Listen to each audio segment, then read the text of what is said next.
I'm curious, what are some mistakes that we could learn from other of your clients? You stepping in there, running that audit, helping them out. What are some common mistakes? Yeah, that's a big, giant, loaded question.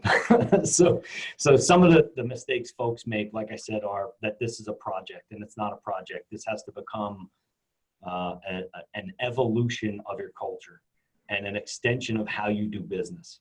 And the more you focus there, the better off you'll be, because true success comes from people. The second part of this is an understanding of the value proposition of your equipment, your systems, and your people.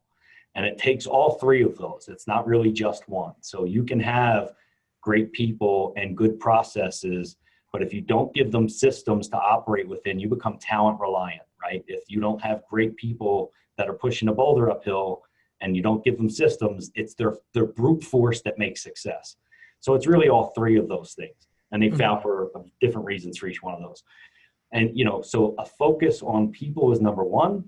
Don't make that mistake. Your people drive success. Nothing else drives success in totality like people.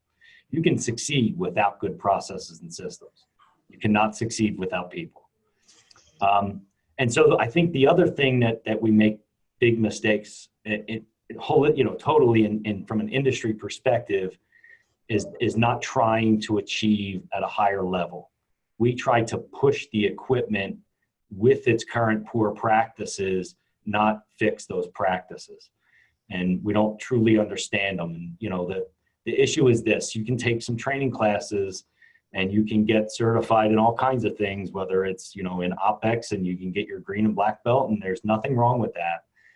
But to have folks that can remove root causes and improve plant performance is a lot different than trying to create efficiencies in those bad practices. And we try to focus on all of those things. There's not really a recipe here, Ryan. And, I know you want me to say, well, what are all the mistakes? And if we can say the mistakes, you can be successful. There's no one recipe. If there was, I'd write the book and I'd be a millionaire. There's no one recipe.